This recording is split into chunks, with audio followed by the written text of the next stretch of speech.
Assalamualaikum warahmatullahi wabarakatuh. Allahumma salli ala Sayyidina Muhammad wa ala ali Sayyidina Muhammad. Sedang penonton yang dirahmati Allah Subhanahu wa taala. Pada kali ini saya nak bercakap berkaitan tentang perihal sedekah. Bila kita sebut tentang sedekah, semua telah pun terbayang di minda masing-masing. Kita mengeluarkan harta kita, kita mengeluarkan duit kita dan kita berikan kepada seseorang dengan cara dan hati yang tulus ikhlas sebanyak mana yang kita nak berikan. Dalam agama, sedekah ni ada sedekah sunat, ada sedekah yang wajib. Adapun yang wajib itu tak dapat kita lari adalah zakat. Zakat juga merupakan satu tuntutan yang wajib terhadap kita bila mana kita cukup haul, cukup nisab daripada sudut harta ataupun dari sudut ternakan ataupun dari sudut pertanian. Begitu dengan sedekah ini tergantung kepada kita berapa banyak seikhlas boleh yang kita keluarkan untuk membantu seseorang. Tuan-tuan yang dirahmati Allah, perihal sedekah ini juga banyak diamalkan oleh Nabi SAW. Sekiranya kita lihat bagaimana kehidupan baginda Nabi SAW dengan perihal sedekah ini, Nabi adalah seorang yang digambarkan seorang yang kaya. Sekiranya Nabi nak menjadi orang kaya, Nabi anytime boleh jadi kaya. Namun sifat Nabi SAW sendiri, Nabi tidak menyimpan lama hartanya di dalam genggaman baginda Nabi SAW, melainkan Nabi akan berikan kepada sahabat-sahabat yang sangat memerlukan. Asalkan ada sahabat yang minta, Nabi akan berikan begitu saja kepada sahabat, sehingga kan di rumah Nabi hatta kan tidak ada apa benda nak makan, Nabi akan berikan juga sekuasa yang boleh sekiranya masih ada lagi barang untuk Nabi bantu. Apa yang berlaku pada satu ketika, Nabi bersama dengan sahabat baginda Nabi SAW tengah bersembang. Nabi tinggal para sahabat serta-merta. Nabi bangun, Nabi masuk dalam rumah. Kemudian para sahabat digambarkan dalam satu hadis riwayat daripada kitab Riyadhus Salihin tercengang dengan tindakan baginda Nabi SAW. Nabi masuk rumah, kemudian Nabi datang balik kepada perkumpulan sahabat dan sahabat ambil peluang ketika itu bertanyakan kepada Rasul, "Ya Rasulullah, kenapa kamu tinggalkan kami dalam keadaan yang sedemikian?" Maka Nabi menyebutkan bahawa aku teringat di rumah masih ada lagi emas, sebutir emas yang belum aku infakkan. Sehingga kan sedemikian, sebutir emas di rumah kita bukan sebutir, tuan-tuan. Yang isteri kita pakai itu banyak sekali, sehingga kan mungkin di kalangan kita yang wajib mengeluarkan zakat emas. Tuan-tuan yang dirahmati Allah Subhanahu wa taala, Nabi SAW juga amat suka berinfak tambahan lagi di dalam bulan Ramadan. Begitu kita selalu dengar bahawa Nabi bila masuk saja bulan Syaban, begitu banyak amal ibadat Nabi buat, bahkan Nabi juga banyak berinfak dalam bulan Syaban. Tiba bulan Ramadan, Nabi jauh lebih ajwad, Nabi jauh lebih pemurah berbanding dalam bulan Syaban. Begitu sebagaimana angin yang berlalu bertiup, begitu pemurahnya baginda Nabi, nak menunjukkan bahawa kepentingan dan fadilat sedekah ini sangat besar dalam kehidupan kita.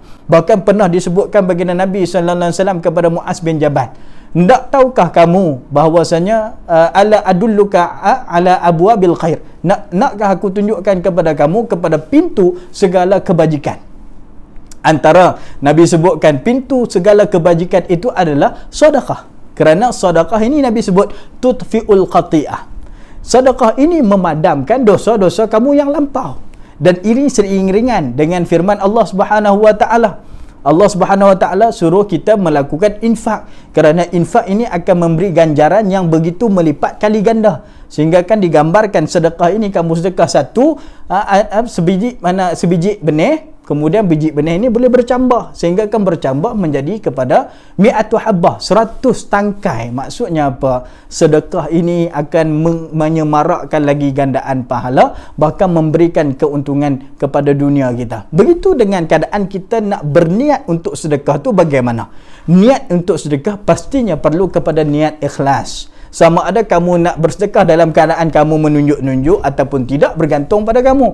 Sebab Allah Subhanahu wa taala firmankan, "In tubdus sadaqatikum fa ni'mahi." Sekiranya kamu nak menginfakkan harta kamu dalam keadaan kamu menunjuk-nunjuk, itu baik pada kamu asalkan niat kamu ikhlas. "Wa in tukhfuha wa tu'tuhal fuqara fa huwa khairul lakum." Dan sekiranya kamu infak dalam keadaan sembunyi-sembunyi dan kamu berikan kepada fakir yang memerlukan, itu terlebih baik kepada kamu. Yang pastinya Allah Subhanahu wa taala sebutkan lagi, wa yukaffiru ankum sayyi'atikum.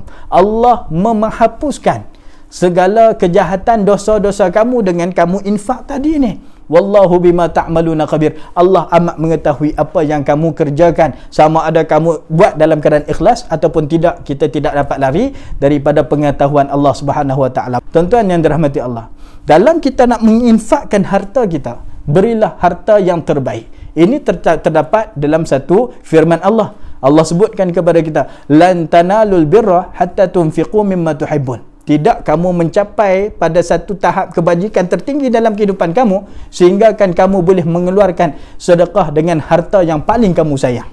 Tuan-tuan yang dirahmati Allah, ini ada satu riwayat daripada Anas bin Malik. Didengar akan wahyu ini, akan sabda apa firman Allah Subhanahu wa taala ini kepada kepada Talha bin Ubaidillah.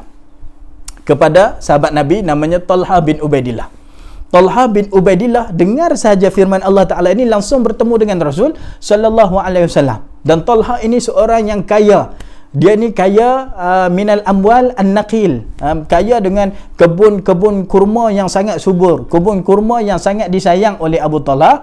Talha bin Ubaidillah ini adalah namanya Bayruha. Dan Nabi SAW sendiri pun suka masuk dan suka berteduh di dalam kebun Bayruha ini, dan Nabi suka minum air yang terdapat dalam kebun Bayruha ini. Begitu Nabi suka kepada kebun ini, tiba begitu cintanya harta ini kepada Talha bin Ubaidillah, turunnya ayat lan tanalul birra ini membuatkan Abu Talha atau Talha bin Ubaidillah ini jumpa Rasul dan memberikan, menginfakkan seluruh kebunnya kepada Rasul Sallallahu Alaihi Wasallam. Dan Nabi terkejut dengan infak yang dibuat oleh Talha bin Ubaidillah. Nabi sebut zalika malun rabih, zalika malun rabih, zalika malun rabih. Ini harta yang sangat menguntungkan, ini harta yang sangat menguntungkan, dan ini harta yang sangat menguntungkan. Maka dengan infak ini, bila dapatlah kita lakukan dan yang terbaik dalam kehidupan kita, tambahan lagi kita berada dalam bulan Ramadan, terus kita gerakkan diri kita untuk kita mulakan langkah pertama untuk kita mengeluarkan duit kita, infak kita